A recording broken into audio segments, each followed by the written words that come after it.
Most homes in the world follow the same basic blueprint, same rooms, same layout, same assumptions about how space should work. And then there's Japan, where walls move, rooms disappear, and everyday objects are designed so well, they make everything you're used to feel unfinished. This isn't about aesthetics.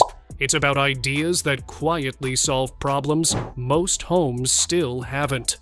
These are things Japanese homes have that Western homes are completely missing. The washlet. The toilet that makes every other toilet feel unfinished. The Japanese toilet requires its own paragraph before the list truly begins, because no other item here generates the same immediate, visceral recognition in every person who has encountered it outside Japan and then returned home. The washlet, developed by Toto in 1980 and now installed in approximately 80% of Japanese homes, is a toilet seat with integrated bidet functionality, a heated seat, a warm air dryer, automatic lid opening, and in advanced models a deodorizer, a nightlight, music to mask ambient sound, and a lid that opens when you walk in and closes when you leave. The entire experience is controlled by a wall panel that first-time users approach with the same caution reserved for unfamiliar aircraft equipment. The seat is heated. This detail alone, encountered for the first time on a cold January morning, produces something close to an existential reassessment.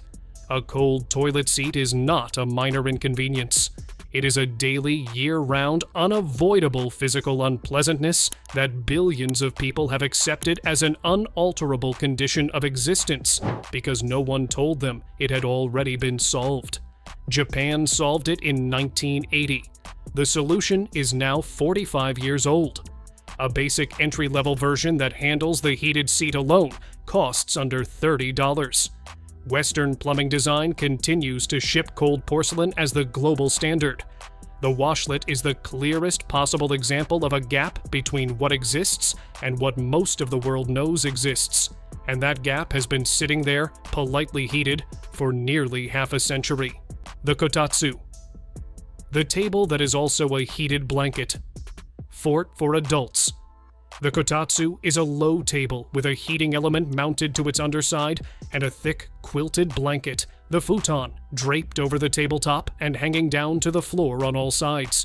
You sit on cushions on the floor, slide your legs beneath the blanket, and the blanket traps the heat from the underside element around your lower body completely. The table surface sits above the blanket. You eat at it, work at it, watch television at it. Your legs are warm. The rest of the room can be whatever temperature it is. The kotatsu heats the person rather than the room, at a fraction of the energy cost of central heating or space heating. This is not a novelty item at the eccentric edge of Japanese consumer culture. The kotatsu is standard living room furniture, present across generations, built into the rhythm of cold weather domestic life the way a sofa is built into a Western living room. Families gather at the kotatsu after dinner. Elderly relatives claim the warmest position as a matter of understood priority. Cats migrate under the blanket without permission and are generally permitted to stay indefinitely. The Western equivalent is a heated blanket plugged into a wall socket, held awkwardly while sitting upright on furniture designed for an entirely different posture. The kotatsu is architecturally integrated warmth, culturally central, and produces a specific quality of winter evening that the thermostat and the sofa, working together, have never once replicated. The ofuro. The bath that has nothing seated on a small stool at a low handheld showerhead, soaping and rinsing until completely clean. Then, and only then, you enter the ofuro, a deep, short soaking tub filled with very hot water, into which you lower yourself up to the shoulders and remain for as long as comfortable. The water in the ofuro stays clean because you were already clean before entering. The same water is kept hot by a built-in reheating system and used by successive family members across the entire evening. The bathroom is designed around this two-phase sequence. The washing area and the tub are in the same room but functionally distinct. The floor is tiled and fully drainable. The entire floor is the shower pan. The shower head is handheld and low-mounted. The tub is deeper and shorter than a Western bathtub, optimized for vertical immersion rather than horizontal reclining. Western bathrooms are designed around a single tub that serves as both wash space and soak space, compromising both. The shower curtain is a workaround for a design problem. The bath mat is a workaround. The entire arrangement is built around a fixture that is mediocre at both functions it is asked to perform. The Ofuro separates the functions, perfects each individually, and produces a nightly ritual that Japanese adults describe as non-negotiable, regardless of how long the workday lasted. Fusuma. The walls that move and change everything. Fusuma are full-height sliding panels, traditionally wood-framed with thick washi paper or fabric facing, that serve as interior walls in Japanese homes. They slide on tracks set into the floor and ceiling, opening fully to merge adjacent rooms or closing to divide one large space into two private ones. This is not a minor architectural variation. It is a fundamentally different understanding of what a room is. In a Western home, a room's size and purpose are fixed at construction and altered only through renovation. In a Japanese home, the same physical square footage can function as one large space for a family gathering in the evening and two private rooms by night, without any furniture moved, any renovation done, or any decision involving contractors. A family with modest floor space can host a dinner for 12 in a merged room that, by the end of the evening, has been divided back into separate functional areas without anyone leaving or any permanent rearrangement required. The home adapts to the event rather than the event permanently adapting to the home's fixed limitations. Traditional Fusuma also feature painted or printed designs, landscapes, birds, seasonal motifs, meaning the interior wall is simultaneously its own artwork. The visual character of a room shifts based on which panels are open and which are closed. Western homes have sliding barn doors trending through interior design at regular intervals. They are a single door pretending to be a concept. Fusuma are an entire wall philosophy, and a Japanese home built around them operates with a spatial flexibility that fixed-wall Western construction physically cannot match. The Engawa. The room that is neither inside nor outside. The Engawa is a narrow wooden veranda running along the exterior of a traditional Japanese room, sitting between the interior living space and the garden behind sliding shoji screens. It is floored with polished wood, wide enough to sit on, lie on, or eat on. It has no fixed single purpose. It is a transitional zone, technically inside the building's roofline but open to the garden, designed to be the place where inside and outside meet without one consuming the other. In the morning, the Engawa catches low light before it reaches the interior. In summer, the overhanging eave above provides shade that keeps the interior cool, while the Engawa itself remains comfortable. In autumn, it frames the garden at precisely the height and angle from which changing foliage is most visible. In winter, it holds the cold away from the main room while allowing the garden to remain visible through shoji screens without opening them. Western home design has a patio, and it has a living room, and there is usually a glass door between them. The transition is binary, inside or outside, climate-controlled or not. The Engawa refuses that binary entirely. It is a room preserved for in-between states, for the specific quality of a late afternoon that is neither fully domestic nor fully outdoors, and Japanese residential architecture carves out dedicated physical space for that quality. Western design uses that same zone for a dryer vent and a garden hose. The Tokonoma, the alcove dedicated entirely to beauty. The Tokonoma is a recessed alcove, typically in the main reception room of a Japanese home, raised slightly from the floor, containing exactly two things: a hanging scroll and a flower arrangement. Sometimes a single significant ceramic piece or a carefully chosen stone joins them. The alcove has no storage function whatsoever. Its entire purpose is to be the most intentionally beautiful part of the room. The contents change with the season. The scroll is swapped out. The flowers are replaced with varieties appropriate to the month. A spring tokonoma holds cherry blossom imagery and early season blooms. A winter one holds pine, plum branches, or an ink painting of snow. The room does not announce the season through a holiday decoration purchased and stored in a bin. It expresses the season through considered, curated objects maintained within approximately 2 feet of recessed wall space. Western interior design has decorative objects.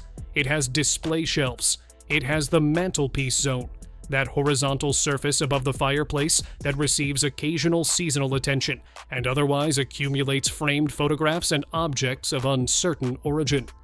But no Western architectural tradition built into the room itself, a dedicated recess whose sole function is to hold the single, most beautiful, seasonally appropriate thing currently available, and whose emptiness, when the objects are being changed, is considered a statement in itself. The tokonoma says the home deserves a space for beauty the same way it deserves a space for cooking. The wall was allocated accordingly. The Butsudan, the ancestor altar in the living room. In approximately 50% of Japanese homes, there is a Butsudan, a home Buddhist altar, typically a lacquered wooden cabinet that opens to reveal an interior shrine containing a Buddha image, memorial tablets inscribed with the posthumous names of deceased family members, incense, candles, offerings of food or fresh flowers, and a small bell struck before address. Morning and evening, family members open the cabinet, light incense, ring the bell, and speak to the ancestors. The departed are not considered gone in any final sense. They are present in the home, requiring acknowledgement, deserving of daily offerings and ordinary conversation. The Butsudan is where the living speak to the dead, not as a ritual performed at a cemetery on a designated holiday, but daily in the room where the family eats dinner every night. Western homes hold photographs of deceased relatives. Some have a corner of a mantelpiece with a candle and a framed image. But there is no designated, architecturally integrated daily use space for maintaining an active, ongoing relationship with family members who have died. The dead in Western domestic design are memorialized rather than engaged with, honored at a distance, visited on specific occasions, kept outside the daily rhythm of the living home. The Butsudan makes a different assumption, that the family includes its dead, that the dead require daily tending, and that the home should contain a cabinet built for exactly that purpose. Half of Japan agrees and furnishes accordingly. The Kamedana, the Shinto shelf near the ceiling. Where the Butsudan belongs to Buddhist practice, the Kamedana, literally God's shelf, belongs to Shinto. It is a small shelf mounted high on the wall, typically above a doorway or in the main room, holding a miniature shrine housing a paper talisman from a Shinto temple, a small ceramic sake cup, a salt dish, and a water offering refreshed every morning. The Kamedana is present in homes with no obvious religious practice in any other visible sense. People who do not regularly visit temples, who could not explain Shinto theology if asked directly, and who would not describe themselves as particularly spiritual, nonetheless maintain the Kamedana as a daily household habit. Fresh water each morning, a moment of acknowledgement, and awareness that the home sits within a geography larger than itself. What the Kamedana represents architecturally is a home that contains a vertical dimension. The shelf is placed above eye level deliberately because what it holds belongs to a register of reality above the household's ordinary horizontal activity. The home has a top, a place where the daily meets something that the household acknowledges without fully defining. Western homes have no equivalent of this vertical register. The ceiling is just the ceiling. There is no designated place where the household gestures upward. The Kamedana is a small shelf with a cup of water and a paper token, and it changes the relationship of the occupants to the space they live in more than almost any object 3 times its size. Ranma, the carved window between rooms. The ranma is a decorative transom panel, a carved, latticed, or painted wooden screen installed in the gap between the top of a sliding fusuma wall and the ceiling above it. It is simultaneously a ventilation feature, a light-sharing feature, and a work of craft, performing all 3 through a single carved wooden object mounted where Western construction would install absolutely nothing. Traditional Ranma feature extraordinarily detailed carved scenes, cranes in flight, pine forests, rolling ocean waves, clusters of plum blossom, worked in wood with a precision that places them at the level of fine applied art. The panel allows air to circulate between rooms even when the fusuma below is fully closed, solving a passive ventilation problem that Western homes address with mechanical extraction systems. It allows natural light to travel between adjacent rooms without requiring the wall to open. And it is beautiful in the specific way that functional things become beautiful when their form is given equal attention to their function. The Western equivalent of the gap above an interior door is drywall painted the same color as the rest of the ceiling. In some mid-century homes, it is a fixed pane of pebbled glass used for light transfer alone. The concept that this structural gap could be filled with a hand-carved work of art that simultaneously manages airflow and connects adjacent spaces through light and ornament never entered Western residential building practice and settled there the way it settled permanently in Japan. The Ranma is a small reminder that in Japanese residential design, every surface is considered an opportunity, and very few of them are wasted. Yukimi Shoji, the screen made for watching snow. The Yukimi Shoji snow viewing screen is a sliding paper screen with a standard opaque upper panel and a lower section fitted with a small rectangle of clear glass or translucent panel, positioned at exactly the height at which a person seated on the floor would naturally look outward toward the garden. The name makes the function entirely explicit.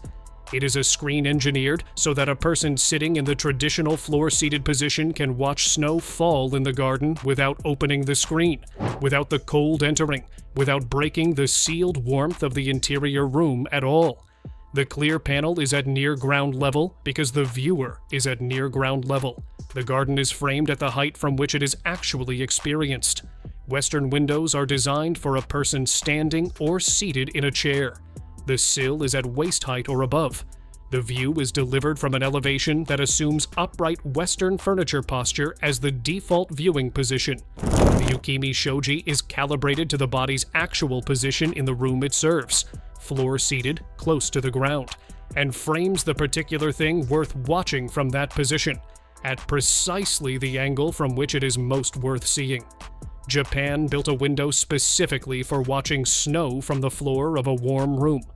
Western design has never produced an equivalent. The screen, the snow, the seated person, and the cup of tea form a complete domestic picture that took a specific architectural feature to make possible. The Tsubo Niwa, the garden inside the house. The Tsubo Niwa is an interior courtyard garden, a small open-to-sky space inside the footprint of a Japanese townhouse, typically no larger than 2 or 3 square meters, planted with moss, a single tree or bamboo stem, 1 stone, and nothing else. It is not accessible. You do not walk into it or use it for any practical activity. It exists entirely to be seen, from the adjacent rooms through shoji screens, as a framed view of living nature available from within the home, regardless of the building's position inside a dense urban block. The townhouses that developed the Tsubo Niwa often had no exterior garden access at all.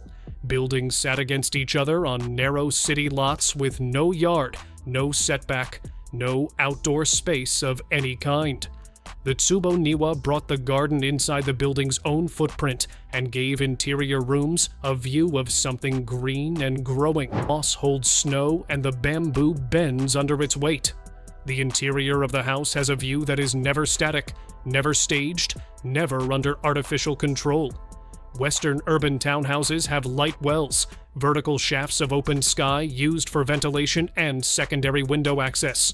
The Tsubo Niwa is a light well that someone planted deliberately, tended regularly, and named. Seismic anchoring rails, the safety system built into the walls. Japan sits on 4 tectonic plates and experiences around 1,500 earthquakes each year. Most are minor, but the constant seismic activity has shaped how homes are designed at a fundamental level. Modern Japanese houses include built-in safety systems to secure furniture. During construction, walls are fitted with metal rails and anchor points, allowing heavy items like bookshelves, wardrobes, and appliances to be fixed in place. This prevents them from tipping over or becoming dangerous during shaking. Earthquake preparedness is treated as a normal part of daily life and is taught in schools from an early age. Hardware stores stock specialized products like tension pulls, anti-slip pads, and reinforced cabinet latches to keep household items stable. In contrast, many Western homes, even in earthquake-prone areas, lack these built-in precautions. Japan's approach shows how deeply safety can be integrated into everyday design, making protection a standard feature rather than an afterthought. The Norin. The doorway without a door. A norin is a split fabric panel, usually made of cotton or linen, hanging across a doorway in 2 or 3 vertical sections. It marks the boundary between spaces without fully closing them off. Instead of a door, many Japanese homes use a norin at entrances like the kitchen. It allows people to pass through effortlessly while still signaling a transition. Air flows freely, light is partially filtered, and visual privacy is maintained without blocking movement or sound. There are no handles or hinges. You simply walk through, and the fabric settles back into place. Norin also reflect the seasons. Lightweight, pale fabrics appear in summer, while thicker, darker materials are used in winter. Their colors and patterns subtly express changes in time and atmosphere. Unlike Western dividers or doors, which prioritize separation, the norin balances openness and privacy. It is simple, functional, and quietly expressive, turning an ordinary doorway into a soft, adaptable boundary. The Roji. The pathway that changes your state before you arrive. The Roji, meaning dewy path, is a garden walkway leading to a traditional Japanese home, designed not for speed, but for transition. Its purpose is psychological, to shift the visitor from the outside world into a calmer, more present state before entering. Unlike a straight, functional path, the Roji curves intentionally. Its surface changes as you walk, gravel to stepping stones to moss, subtly altering your pace and attention. Plants are placed to be noticed in sequence, guiding your gaze. Near the entrance, a stone basin called a tsukubai may invite you to pause, crouch, and rinse your hands, physically lowering your posture and quieting your mind. Though often only a few meters long, the Roji slows you down. The goal isn't reaching the door quickly, but arriving differently than you left the street. Where Western paths prioritize efficiency, the Roji is an experience, carefully designed to prepare you for the space ahead. The Oshiire. The room that disappears every morning. The Oshiire is a floor-to-ceiling built-in closet, often spanning an entire wall, designed to store all sleeping materials in a traditional Japanese room. Instead of a permanent bed, the room uses a futon, a foldable mattress laid out on tatami flooring at night and stored away each morning. The Oshiire is typically split into 2 sections. The lower level holds the folded futon and mattress, while the upper section stores blankets, pillows, and seasonal bedding. Once everything is put away, the room transforms. What was a bedroom at night becomes a living area, workspace, or dining space during the day. In contrast, Western bedrooms are fixed-purpose spaces, used only for sleeping, yet occupying significant square footage. For most of the day, they sit unused. The Oshiire eliminates that inefficiency. With no permanent bed, the room has no fixed identity.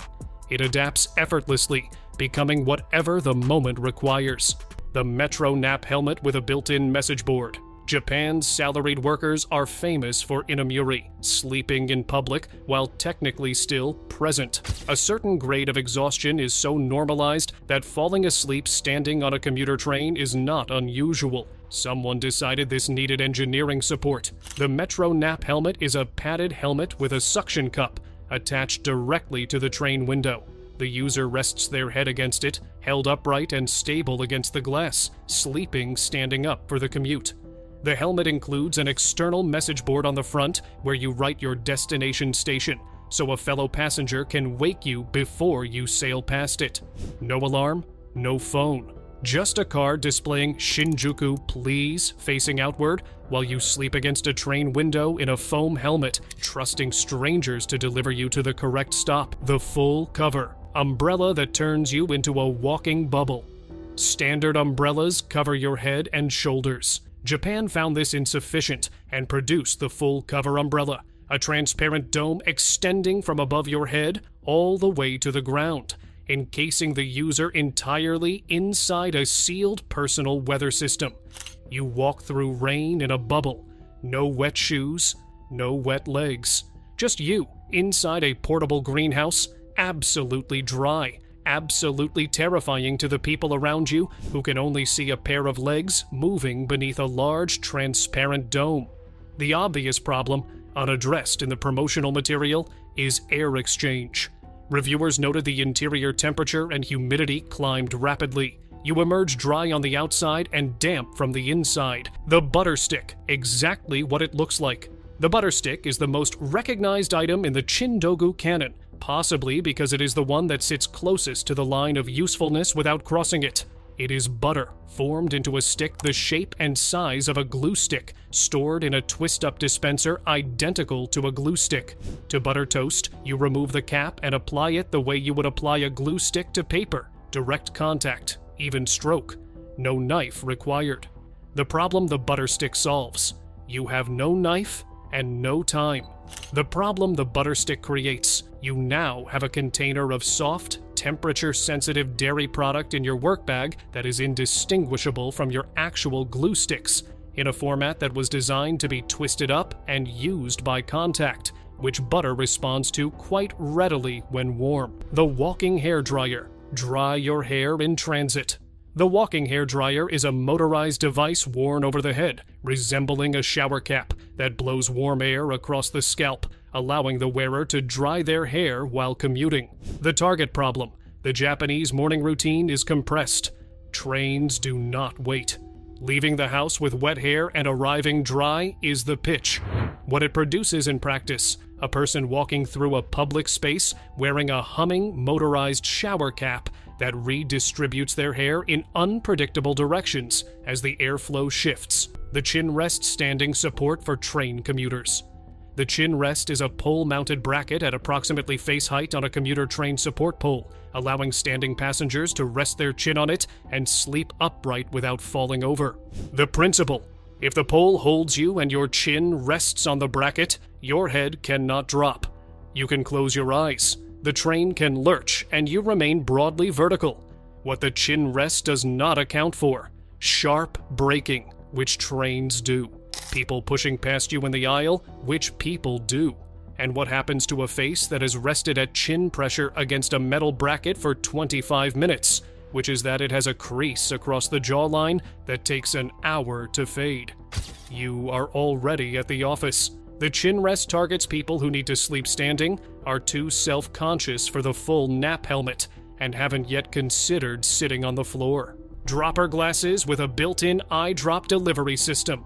Eye drops present a problem. You must tilt your head back, hold the dropper above your open eye, and squeeze, while your own reflexive blink response is actively working against the outcome you are trying to achieve. Most people miss several times. The drops land on the cheek, the bridge of the nose, and occasionally the ceiling. Japan produced a solution: glasses with miniaturized dropper tubes running along the inside of the frame, positioned to deliver drops directly to the inner corner of each eye from approximately 2 centimeters away. You wear the glasses, tilt your head slightly, squeeze the attached reservoir, and the drops arrive at the exact correct position regardless of your blink response. They work. This is the deeply uncomfortable truth about dropper glasses. The mechanism is functionally sound. The problem is entirely cosmetic. Wearing them requires you to be wearing what appear to be reading glasses with tubes attached to the nose pads, which does not read as a medical device so much as a very ambitious Halloween accessory. The solar-powered cigarette lighter. The solar cigarette lighter uses a magnifying glass fitted to a compact frame that positions the lens over the tip of a cigarette at the optimal focal length. Point it toward the sun. Allow concentrated light to heat the tobacco to ignition. No fuel, no butane, no matches. The practical limitation: it takes between 45 seconds and 3 minutes to light a cigarette this way, depending on cloud cover, season, and latitude. During that window, you are standing in direct sunlight, holding a magnifying glass pointed at your own face at arm's length, completely still, for multiple minutes in public. Smokers are comfortable doing mildly stigmatized things in public. Even among them, the solar lighter was considered a step too far. Hearing enhancer bowls worn over the ears. The hearing enhancer is exactly what it looks like. 2 small bowls, shaped like satellite dishes, worn over the ears and facing forward, functioning on the acoustic principle that a concave surface collects and focuses sound waves toward a central point. The engineering is legitimate. A curved reflective surface does concentrate ambient sound. Animals with large external ears, rabbits, deer, use the same physics. Pointing bowl-shaped receivers at a sound source genuinely amplifies what you hear. The problem is wearing them to a restaurant to better hear your conversation partner, which is the stated purpose. At that point, you are seated across from someone wearing what appear to be 2 salad bowls strapped to the sides of their head, pointing at you. The conversation they are attempting to hear more clearly is going to be the most awkward conversation either of you has ever had, regardless of volume. The hearing enhancer works in isolation. It fails entirely in the social context it was designed for. The tie with pockets for every occasion. The pocket tie is a standard necktie fitted with a series of hidden internal pockets, accessed through discrete zipped or Velcro openings along the inner fabric. The intent: modern professionals need storage. Smartphones, cards, pens, snacks, bags are cumbersome. Jacket pockets distort the silhouette. The tie, hanging flat against the chest all day, is unexploited square footage. So pockets were added, 7 in the most comprehensive version, sized for a phone, cards, a pen, receipts, a granola bar, and 1 compartment the original instructions described only as a small emergency. A fully loaded pocket tie weighs approximately the same as a small carry-on bag and swings visibly when the wearer moves, drawing more attention to the storage solution than to the person it was meant to discreetly serve. Fashion and function were both sacrificed. The emergency compartment remains unexplained. Rain protector mini umbrellas for shoes. For the person who loves their shoes with an intensity that most people reserve for close relationships, Japan produced shoe umbrellas. Tiny, fully functional miniature umbrellas, scaled to approximately 1/5 size, attached directly to the toe of each shoe and opening forward to shield the leather from incoming rain. The physics involved are not entirely unsound. A small forward-facing canopy does prevent direct rainfall from hitting the toe box. The shoes in the rain are measurably drier than they would be otherwise. What the shoe umbrella cannot account for: puddles, which the shoe continues to walk through, spray from passing vehicles, which comes from the side, and the fact that the wearer, looking down at their own feet, will see 2 tiny umbrellas opening and closing with each step, like the world's saddest parade. Waterproof boots remain the prevailing market solution. The shoe umbrella remains the more honest one. The umbrella tie for the man caught in the rain. The umbrella tie hides a fully collapsible miniaturized umbrella inside a standard necktie. The ferrule becomes the tie's tip. When rain begins, the owner separates the outer fabric from the inner mechanism and extends a small personal umbrella from the thing they were wearing around their neck. It is compact. It is always available. It adds no weight to what the wearer carries. Using it requires removing your tie and holding it above your head. It covers approximately a 15-centimeter radius. Your head gets wet. Your shoulders get wet. The tie is now a damp umbrella handle and destroyed as a tie for the rest of the day. You are holding what appears to be a very thin umbrella produced from your own clothing in the rain, with a wet neck where the tie used to be. The upside-down rainwater collector umbrella. The standard umbrella sheds water outward. Japan inverted this. The rainwater collector umbrella opens concave, a bowl facing upward, collecting rainfall rather than deflecting it. The collected water feeds through the handle into an attached storage bag, allowing the user to harvest ambient rainwater over their commute. The environmental intention is admirable. The mechanism works. The bag does fill. The problem: the concave surface collecting water is pointed at the sky. The person beneath it is pointed at the concave surface. The water collected is rain. The person holding the collector is also in the rain. The hair protector worn while eating. Ramen is one of Japan's finest achievements. Hot, fragrant, served at a temperature that implies urgency. It is also, when consumed with proper enthusiasm, an active threat to the hair of anyone leaning over a bowl. Japan's response: the ramen splash guard. A circular face frame, resembling a wide paper flower or an Elizabethan ruff, worn around the neck and extending outward to a diameter of approximately 30 centimeters. The wearer's face is inside the ring. The ramen is in the bowl below. The hair is protected by the barrier between them. It works. The hair stays clean. The person wearing it looks, as the original product description noted with unusual candor, somewhat like the lion in Alice in Wonderland. The ramen splash guard is perhaps the most emotionally honest item on this list. The finger toothbrush for the perpetually late. The finger toothbrush is a small rubber or silicone cap worn over the index finger, textured on one surface with bristles. You apply toothpaste, insert finger into mouth, and brush teeth using finger movement rather than handle movement. The target user: someone so time-constrained in the morning that the act of holding a toothbrush handle has become the inefficiency they need to eliminate. In practice, the finger toothbrush offers somewhat less mechanical advantage than a standard brush, requires the user to insert their entire hand into their mouth to reach the back teeth, and the texture of cleaning one's own teeth with one's own finger crosses a sensory boundary that most adults find surprisingly difficult to recross after encountering it once. It is more portable than a toothbrush. The cooling fan attached to chopsticks. Hot noodles require cooling. Blowing on them works, but is not optimally efficient. Japan attached a small battery-powered fan to the end of a set of chopsticks. The concept: as you lift noodles from the bowl, you hold the chopsticks horizontally. The fan, positioned above the food end, blows air downward across the noodles. They cool. You eat them. The process is approximately 15 times more complicated than blowing on your food, but the fan does rotate.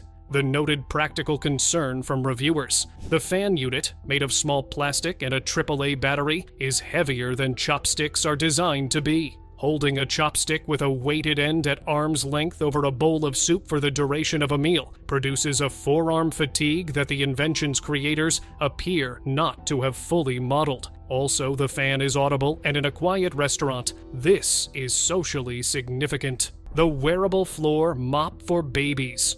The wearable floor mop is a onesie, standard infant clothing, with a mop pad sewn into the chest and belly area. As the baby crawls, it cleans the floor.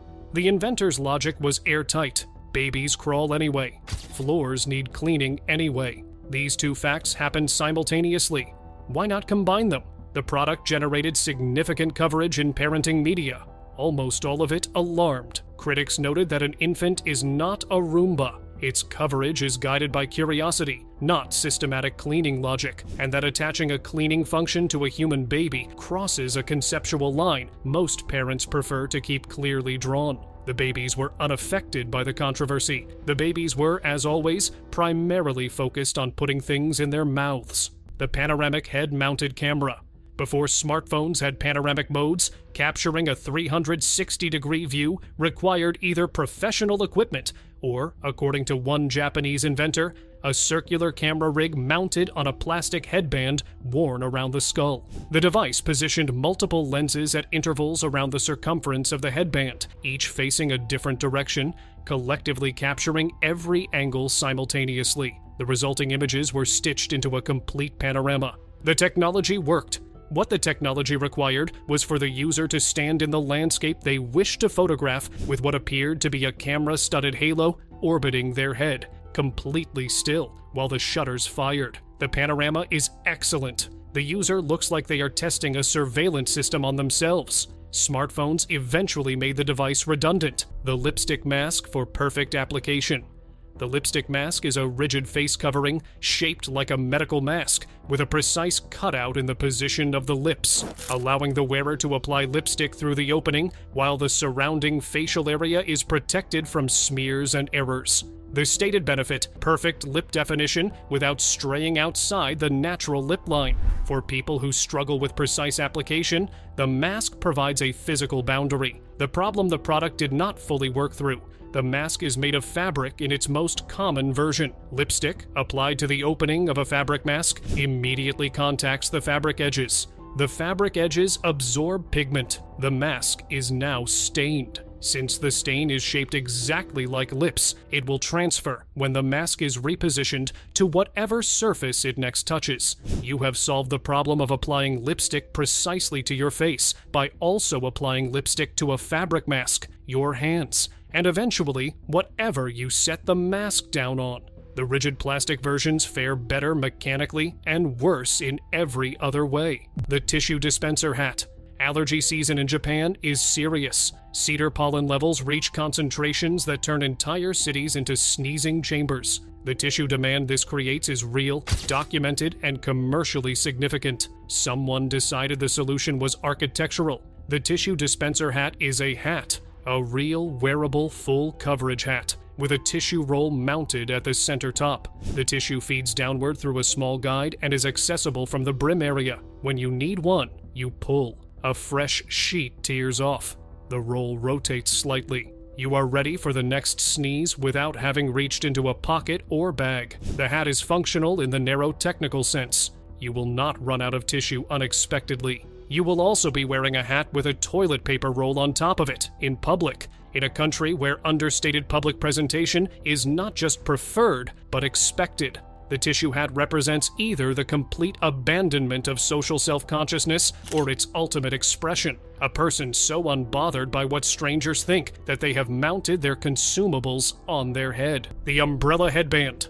Both hands free in the rain. The umbrella headband is a miniature umbrella, canopy and all, with a spoke and fabric structure that opens and closes, mounted on a headband. The headband is worn. The umbrella sits above the head, positioned where a personal umbrella held at arm's length would be, except held there by the user's own skull rather than their hand. Both hands are free. This is the invention's entire value proposition, and it is a real one. In heavy rain with shopping bags in both hands, an umbrella headband means neither arm is engaged in the overhead task. You walk in the rain. Your head is covered. Your hands carry things. The canopy covers approximately a 30-centimeter radius. In light rain, the shoulders stay dry. In moderate rain, the shoulders get wet. In heavy rain, the headband user gets wet with both hands free, which is the same outcome as getting wet with one hand full of an umbrella, except with the additional feature of wearing an umbrella on your head, which passers-by find memorable. The rain step dryer. A shoe dryer you step on at the door. We end with the most humble item on the list, and arguably the most sensible. The step dryer is a mat placed at the entrance of a home or business, embedded with a low-heat drying element and a textured surface. You step onto it when entering. Your wet shoes make contact with the heated surface. As you stand removing your coat or umbrella, the mat very gently begins drying the soles and lower sides of your footwear. In a country where shoes are removed at the entrance of most homes, left at the genkan, the entry threshold, wet shoes left on the floor create a damp patch, can damage flooring, and take hours to dry naturally in humid Japanese summers or cold Japanese winters. The step dryer addresses exactly this problem at exactly the right moment, with exactly the right amount of technology applied. It does not walk beside you. It does not go on your head. It does not require you to wear it, fuel it with sunlight, or explain it to anyone. Of all 21 items on this list, this is the one that almost no one photographs, almost no one shares, and almost everyone who encounters it immediately understands. It is the invention that is not weird at all. It is just quietly, completely right, which in a list of Chindogu makes it the strangest thing here. Mount Fuji is considered an active volcano, and the government has a secret evacuation plan for Tokyo. Most people think of Mount Fuji as a symbol, a postcard image, a mountain climbed by tourists in August. The Japanese government thinks of it as a time bomb and has been quietly updating the blast radius map since 2004. Fuji's last eruption was in 1707 during the Hoei period. It lasted 2 weeks and deposited several centimeters of volcanic ash across the Kanto region, including what is now Tokyo. Volcanologists classify it as active, not dormant, active. A 2022 report from Japan's Cabinet Office, reported with notable restraint in Japanese media, revised upward the estimated ash fall from a modern eruption to 10 centimeters or more across most of the greater Tokyo metropolitan area. 10 centimeters of ash paralyzes modern infrastructure completely. Electrical systems fail. Water treatment plants shut down. The road surface becomes physically impassable. Aircraft cannot fly. In the Tokyo metro area, which hosts 37 million people and the densest transit network on Earth, the cascade effects of even a medium-scale Fuji eruption are modeled internally by government agencies and not released to the public in their full form, because the models are, by government admission, too alarming for public communication. The classified portion of the contingency planning reportedly includes pre-positioned fuel reserves, alternate command structures that would operate from outside the Kanto region, and agreements with JR and private rail operators about the sequence of evacuation priorities. The public-facing evacuation plan exists. The full version does not. Fuji is gorgeous. It is also, in the language of the Geological Survey authorities themselves, overdue. The convenience store system is essentially running part of the government. The relationship between Japan's konbini chains and the Japanese state is not commonly described in terms that reflect how deep it actually runs.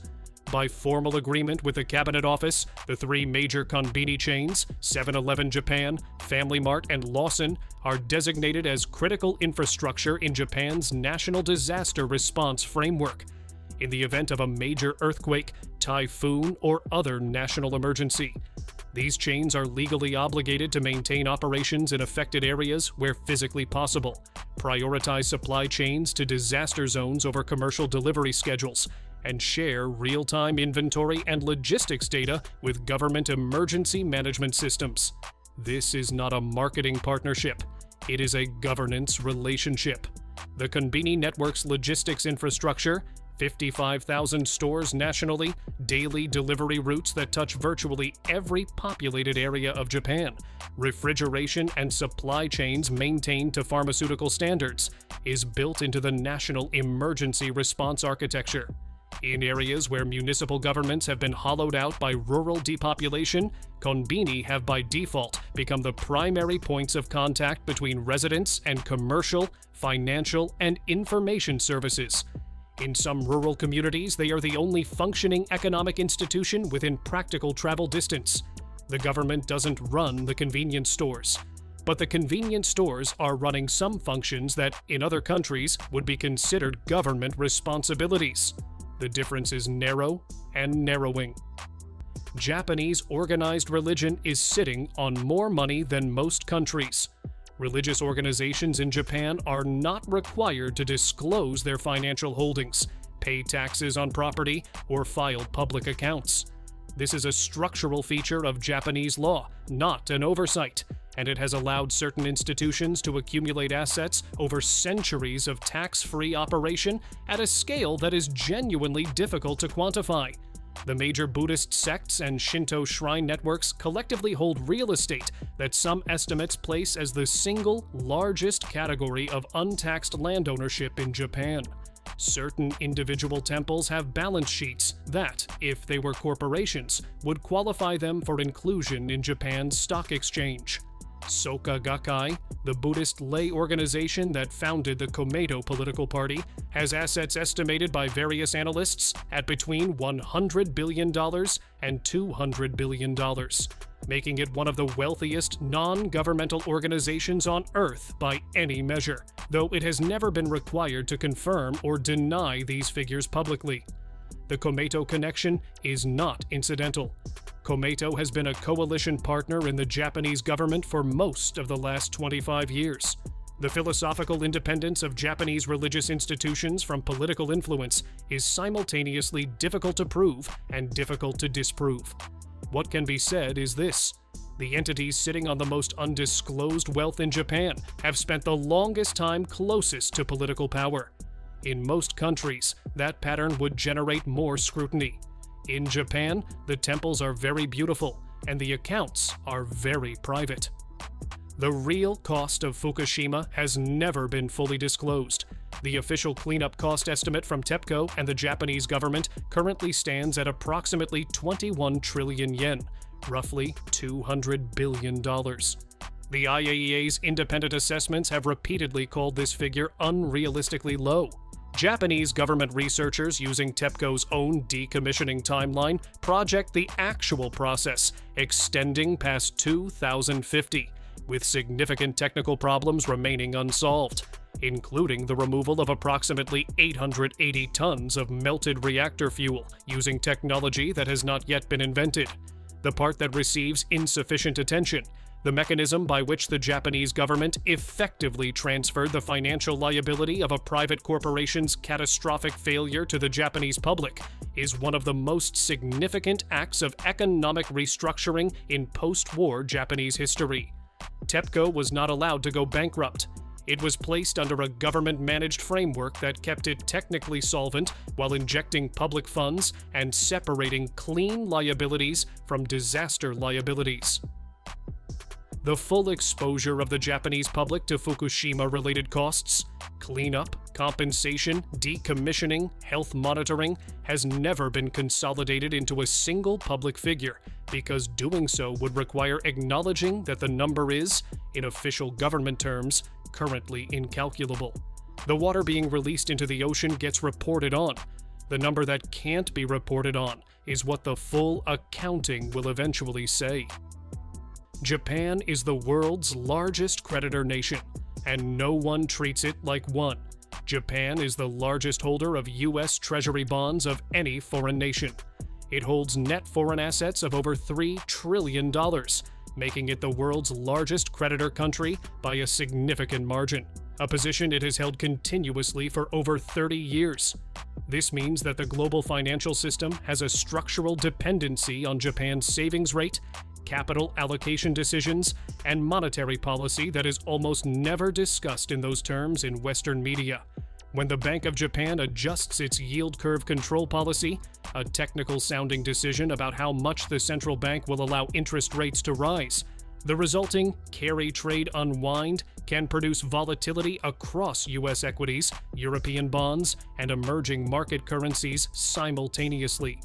This happened in August 2024, when a relatively modest Bank of Japan rate adjustment triggered the largest single-day drop in Japanese equities since 1987 and produced significant volatility in markets across the globe.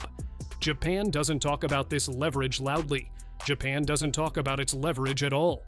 The country that most resembles the structural description of a global financial superpower presents itself publicly as a cautious, internally focused economy, still recovering from its own lost decade. The presentation is not inaccurate. It is also not complete. Japan is the quiet majority shareholder in the global financial system, and it has never once called a board meeting. The hikikomori situation is multiple times larger than reported. Hikikomori, the phenomenon of extreme social withdrawal in which individuals retreat entirely from social participation for periods of 6 months or more, has been studied, reported on, and discussed as a distinctly Japanese social phenomenon since psychiatrist Tamaki Saito coined the term in 1998. The government's official estimate of hikikomori in Japan has been revised upward several times and currently stands at approximately 1.5 million individuals. Independent researchers, social workers, and the organizations providing support to affected families believe the real number is between 3 and 5 million.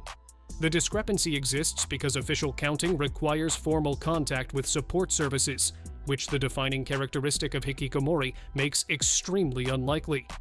What gives the number its real weight is the age distribution. Early coverage focused on young men in their 20s. The 2023 government survey found that over half of reported hikikomori were over 40 years old. This is not a youth crisis anymore. This is a cohort of people who withdrew during Japan's economic downturn of the 1990s and have never re-emerged. Some have been in social isolation for over 20 years. Their parents, now in their 70s and 80s, are often the only social contact they have. When those parents die, the question of what happens to these adults has no institutional answer. Japan has a word for this. They always do. The scenario is called 8050, an 80-year-old parent supporting a 50-year-old child in isolation. It is already common. It is accelerating. And most of the people in that situation have never been counted in the figure you see in the news article. The Japanese countryside is being quietly bought by foreign buyers. At a scale that has alarmed the government between 2010 and 2023, foreign entities, primarily Chinese companies and investment vehicles, but also entities from other countries, purchased approximately 7,000 hectares of Japanese forest land, largely in Hokkaido and rural prefectures, near water sources and military facilities. The specific concern that drove the Japanese government to pass new legislation in 2021, requiring advance notification of land purchases near designated security zones, was the location pattern of the acquisitions. The purchases were not clustered around ski resorts or scenic viewpoints, which would be the commercial logic for foreign investment in Hokkaido. They were disproportionately concentrated around self-defense force facilities, water infrastructure, and areas with strategic industrial significance. The 2021 law, the Foreign Land Transaction Reporting Act, applies only to land within 1 kilometer of a restricted facility and has no enforcement mechanism beyond reporting. The land that was already purchased before the law passed is not subject to it. As of the legislation's passage, the Japanese government acknowledged that it had no comprehensive picture of who currently owned what land near sensitive facilities, because prior to 2021, no such records were required. The Hokkaido governor described the situation publicly as a problem we noticed too late. In a country where almost every domestic process runs on meticulous record-keeping, the absence of records is itself the story. Japan's fishing fleet is operating at a scale that satellite tracking has only recently revealed. Japan is one of the world's largest consumers of seafood and one of its largest fishing nations. The official fleet, registered vessels operating under Japanese flags, represents what the trade statistics record. What satellite-based fishing vessel monitoring has increasingly revealed since around 2018 is that vessels operating in the broader network of Japanese fishing interests, including vessels flying flags of convenience with Japanese ownership structures and processing relationships, represent a significantly larger footprint in international waters. Global Fishing Watch, which monitors vessel transponder signals globally, has documented extended periods where vessels with Japanese processing relationships operate in international waters with transponders switched off, a practice known as going dark that regulators interpret as deliberate avoidance of tracking. The waters most affected are in the Pacific and around certain island chains where overlapping territorial claims create enforcement ambiguity. This is not unique to Japan. China, South Korea, and several other major fishing nations have similar documented patterns. What makes Japan's situation distinctive is the gap between the country's carefully maintained international reputation for sustainable seafood sourcing and the documented behavior of the broader operational network. Japanese consumers pay premium prices at domestic markets based partly on assurances of sustainable and legal origin. The supply chain connecting those assurances to the actual behavior of vessels in international waters at night, with transponders off, has gaps in it that the industry has preferred not to illuminate. Tokyo Disneyland is not owned by Disney. This one is small compared to some of the entries on this list, but it surprises almost everyone who hears it, because it reveals how much of the Japan as Western Mirror story is actually Japan operating on its own terms. Tokyo Disneyland and Tokyo DisneySea are not owned by the Walt Disney Company. They are owned, built, operated, and financed entirely by a Japanese company called Oriental Land Company, which licenses the Disney brand and characters from the American parent company. Disney receives royalties. Oriental Land owns everything else: the land, the buildings, the rides, the hotels, the management structure. This matters because Oriental Land has consistently outperformed every Disney-operated park globally on guest experience metrics. The parks run with a level of cleanliness, staff training, and operational precision that characterizes top-tier Japanese service culture, which is to say, at a level that Disney's own parks frequently fail to match. Tokyo Disney Sea was rated by TripAdvisor as the best theme park in the world for 8 consecutive years, a period during which it was operated by a company that many of its visitors assumed was American. The rumor that has circulated in industry circles for years, unconfirmed but persistent, is that the Walt Disney Company has studied the Oriental Land operational model extensively and has been structurally unable to replicate it, because the gap is not a process gap. It is a culture gap.